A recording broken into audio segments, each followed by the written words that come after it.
மக்கள் அனைவருக்கும் வணக்கம். என் பேர் ராஜா.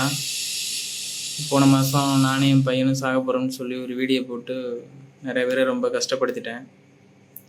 அது ஒரு கோவத்தில் என்ன அறியாமலே நடந்துருச்சு. நான் அப்படி பண்ணுற ஆள்லாம் கிடையாது. உங்கள் சத்யாவில் இப்பொழுது ஆடி அதிரடி தள்ளுபடி. என் பையனும் என் ஒய்ஃபும் இப்போ நல்லா இருக்காங்க, அவங்க வீட்டில் இருக்காங்க. நான் சிறையிலேருந்து வந்து ரொம்ப நாள் ஆயிடுச்சு. சோசியல் மீடியா பக்கம்லாம் கொஞ்ச நாள் வராமல் இருக்கலாம்னு தான் இருந்தேன். ஆனால் இப்போ நான் வந்து வீடியோ போடுறதுக்கு காரணம், என் ஒய்ஃபுக்கு ஃபோன் பண்ணி நிறையா பேர் தேவையில்லாத வார்த்தைகள்லாம் பேசுகிறதா கேள்விப்பட்டேன். அது வேண்டாம், நீங்கள் நினைக்கிற மாதிரி ரொம்ப தப்பான பொண்ணெல்லாம் அவங்க இல்லை. என் மேலேயும் என் பையன் மேலேயும் ரொம்ப உசுராக இருந்த பொண்ணு தான். ஏதோ கெட்ட நேரம் எல்லாம் நடந்து முடிஞ்சிருச்சு. அவங்க ஒரு வீடியோ போட்டிருந்தாங்க, அதையும் நான் பார்த்தேன்.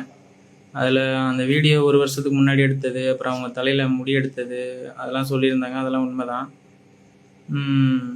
அப்புறம் அவங்க எனக்கு இந்த கஞ்சா, ட்ரக்ஸு, அப்புறம் பையனுக்கு சிகரெட்டில் சூடு போடுறது, அதெல்லாம் சொல்லியிருந்தாங்க. அந்த மாதிரி பழக்கம்லாம் எனக்கு கிடையாது. அது அவங்களுக்கு தெரியும். அவங்க ஏதோ ஒரு கோவத்தில் சொல்லியிருக்காங்க, இல்லை பக்கத்தில் யாராவது சொல்ல வச்சு தான் சொல்லியிருப்பாங்க, எனக்கு தெரியும். அது மக்கள்கிட்ட நான் சொல்லிக்கிறேன், எனக்கு அந்த மாதிரி பழக்கம்லாம் ஒன்றும் கிடையாது. ஆனால் அவங்க அந்த வீடியோ போட்டதை நினச்சி வருத்தப்பட்டதாக நான் கேள்விப்பட்டேன். என்னையும் நிறைய பேர் திட்டினதெல்லாம் பார்த்தேன். எனக்கு என்னென்னா, 3 முடிச்சு போட்டதுனாலேயே ஒரு பொண்ணோட மனசும் உடம்பும் எனக்கு தான் சொந்தம் அப்படிங்கிற கேரக்டர்லாம் நான் கிடையாது.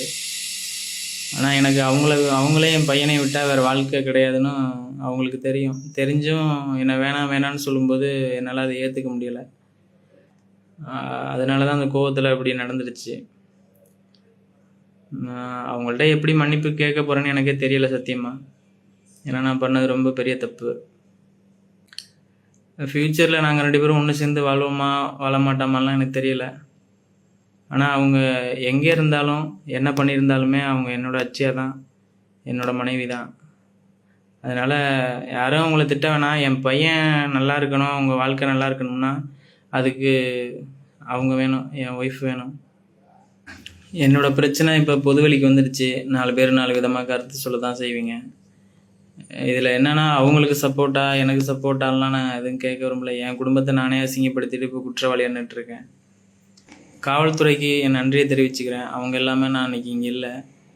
அப்புறம் என் பையனை ஒரு மாதம் நல்லபடியாக பார்த்துக்கிட்ட குழந்தைகள் நல்ல காப்பகத்துக்கும் என் நன்றியை தெரிவிச்சுக்கிறேன். வேறு என்ன சொல்கிறதுன்னு தெரில. ரொம்ப நன்றி மக்களே. இந்த வீடியோ உங்களுக்கு பிடிச்சிருந்தா மறக்காமல் லைக் பண்ணுங்கள், ஷேர் பண்ணுங்கள். இதே மாதிரி தொடர்ந்து நிறைய இன்ட்ரெஸ்டிங்கான வீடியோஸ் பார்க்க வீ டாக்கிஸ் சேனலை சப்ஸ்கிரைப் பண்ணுங்கள்.